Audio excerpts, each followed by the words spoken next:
কি খাচ্ছ অঞ্জলি এখনো? অল্পই গুলেছে। তাই মামার বাড়ি কবে যাই? সবাইকে ওয়েলকাম আবার নতুন একটা ব্লগে।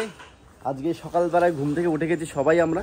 আর যেহেতু কালকে রাতে ভাইপোর জন্মদিন ছিল তো একটু লেট করে ঘুমাতে মানে লেট করে সবাই ঘুমিয়েছি।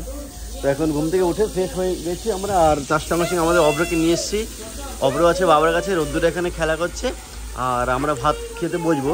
আমি ভাত খাবো আর অঞ্জলি এখনও মানে খাবে না, ও আগে অব্র খাবারটা রেডি করবে, ওকে খাওয়াবে তারপরে খাবে। আর আমি একটু তাড়াতাড়ি খাচ্ছি কারণ আমি এখন যাবো চুল কাটতে। তো সকালবেলা এই যে বাইকও এখানে বের করে নিয়েছি। আর এখন না গেলে কখন যাবো তার ঠিক নেই। আর যেহেতু আজকে রবিবার তো আজকেই যাই, গিয়ে চুলটা কেটে আসি। বাবা সবাই গুড মর্নিং বলো, গুড মর্নিং। গুড মর্নিং বলো সবাইকে। হ্যাঁ, কালকে রাত্রে আমার অপরের খুব অসুবিধা হচ্ছিল, পেটে মনে ব্যথা করছিল, কি খুব কান্না করছিল। তো সকালবেলায় ঘুম থেকে উঠে দেখি ঠিক আছে, মানে রাতে ঘুমানোর পরে ঠিক আছে। এখন ঠিক আছে, খেলাধুলা করছে এখন। এই যে আমার জন্য অঞ্জলি ভাত বেড়েই দিয়েছে। তুমি খাবে কখন? ও আচ্ছা আচ্ছা, ঠিক আছে, তাহলে আমাকে দিয়েছে যখন আমি ভাতটা খেয়ে নিই। এখন আজকে সকালবেলায় আছে হচ্ছে বাঁধাকপির তরকারি আর এদিকে হচ্ছে ডাল সেদ্ধ। আমার ভাত খাওয়া হয়ে গেছে, আমি চলে এসেছি উপরে। আর এখানে আমাদের আমার ভাত খাওয়া হয়ে গেছে আর আমি এসেছি উপরে। আর এখানে আমাদের অভ্র বসে আছে, অভ্র খাচ্ছে, অঞ্জলি খাওয়াচ্ছে অভ্রকে। বাবা কি খাচ্ছে অঞ্জলি এখনো? আচ্ছা আচ্ছা, দেখি কিরকম আছে, কতটা আছে? অল্পই গুলেছে। ঠিক আছে বাবা, তুমি তাহলে খাও। কত ঘন্টা লেগে যায়। কালকে তো কি জানি কি অসুবিধা হয়েছে, আজকে তো ঠিক আছে ছেলে। বাড়িতে আজকে অনুষ্ঠান করা আছে। পুরুষের দিনটা ওর বেশি অসুবিধা। লোকজন অতিরিক্ত দেখো, লোকজন আসলে ওকে নিয়ে চলে যাবো, দিদার ঘরে রেখে দেবো। তাহলে আমি যাই, তাড়াতাড়ি কি চুলটা কেটে আসি। তো আমি বেরিয়েছিলাম চুল কাটতে, চুল কাটা হয়ে গেছে। এখন যাবো বাড়ির দিকে, বাড়ি থেকে অবশ্যই স্নান করাতে হবে। অঞ্জলি কি করছে কি জানি, চিন্তা ভাবনা কিছু আছে, একা একা ছেলেকে দেখবো এ করবো, কোনো চিন্তা নেই।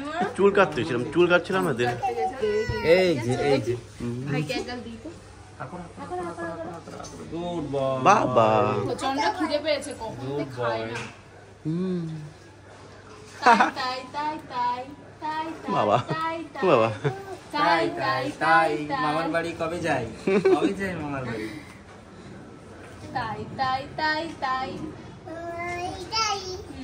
মামার বাড়ি ভারী মজা।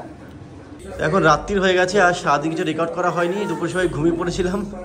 তো এখন আমার সবাই খেতে এসছে নিচে, আর অব্রকে নিচে নিয়ে এসছে, ও ওখানে খাবে তার জন্য।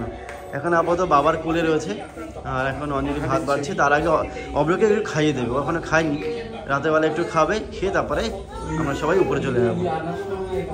আমরা চলে এসেছি অভ্রকে নিয়ে মার ঘরে। এখানে এই লাইটটাও খুব ভালো দেখে, এই যে কালারিং ফুল যে লাইটটা, এটাও খুব ভালো দেখে। দেখো লাইট কোথায় বাবা, লাইট কোথায়? বাহ কি সুন্দর লাইট, তাই না বাবা? দেখো ওটাই দেখছে, ওই যে আমি ওকে খাওয়াচ্ছি, মানে আমরা যেটা খাবো আর রাতে সেটাই খাওয়াচ্ছি ওকে, আলু সিদ্ধ ভাত। লাইট দিকে দিকে খাওয়াতে হবে, হ্যাঁ আগে ওকে খাওয়াবো তারপর আমরা খাবো, ঠিক আছে? তাহলে তাড়াতাড়ি ওকে খাইয়ে দিই, তাড়াতাড়ি বললেও সে 1 ঘন্টার কাছাকাছি। তো চলো আগে ওকে খাইয়ে দিই। তো আমাদের অব্র খাওয়ানো হয়ে গেছে, অঞ্জলি একটু খাইয়ে দিয়ে গেল। আর এখন অব্র মানে ঘুম পড়বে তার জন্য ওয়েট করছি আমরা। আর এখন বাবার কাছে আছে, বাবাই ঘুমানোর চেষ্টা করছে। আর এখন কান্না করছে, ঘুমাবে না, মাকে ছাড়া হবে না ওনাকে মাকে মানে দরকার। এখন তো অঞ্জলি গেছে ওই পাশে ঘরে ডিম ভাজা করতে, রাতে আমরা খাবো তাই। তো এখন বাবার কাছে থাকুক, দেখা যাক কখন ঘুমায়। আর আমি কিছুক্ষণ সময় আছি এখানে, তারপরে আমিও চলে যাবো খেতে। তো একটু ঘুম পড়লে তারপরে যাবো, ঘুম না পড়লে একটু ঘুম ভাব আসলে চলে যাবো আমিও খেতে, তারপরে খাওয়া দাওয়া করে উপরে যাবো। আর ওর এখন বাবার সাথেও খুব ভালো মানে বন্ডিং আছে। তো আবার তো বাবা ভালোই চুপ করে দিয়েছে। ঘুমো একটু করে। শুনেছি খোকা ঘুমালো, পাড়া জুড়ালো, বুড়কি এলো দেশে, বুলবুলিতে ধান খেয়েছে, খাজনা দিব কিসে? ধান ফুরালো পান ফুরালো, হরে ধান ফুরালো পান ফুরালো, খাজনার উপায় কি? আর কটা দিন সবুর করো, রসুন বুনেছি, খোকা ঘুমালো, পাড়া জুড়ালো, বুড়কি এলো। এবার চলে, এবার গিয়ে আমরা খাওয়া দাওয়া করে নিই। তো অঞ্জলি এখানে ভাত বেড়ে দিয়েছে, এখন রাতের জন্য আছে আলু সেদ্ধ আর ডিম ভাজা করেছে। তো এখন ডিম ভাজা আলু সিদ্ধ দিয়ে আমরা খেয়ে নেবো। আর জল ভরে নিয়েছে, আর অব্রকে তো ঘুমাচ্ছে, মাও গেছে দেখলাম এক্ষুনি, তো কোনো অসুবিধা নেই, মা গেছে বাবাকে ঠিকঠাক আছে। আমরা খেয়ে দিয়ে উপরে যাবো, তারপরে অব্রকে মানে খাওয়া দাওয়ার পর অব্রকে নিয়ে উপরে চলে যাবো, তারপরে উপরে গিয়ে ঘুমাবো আমরা।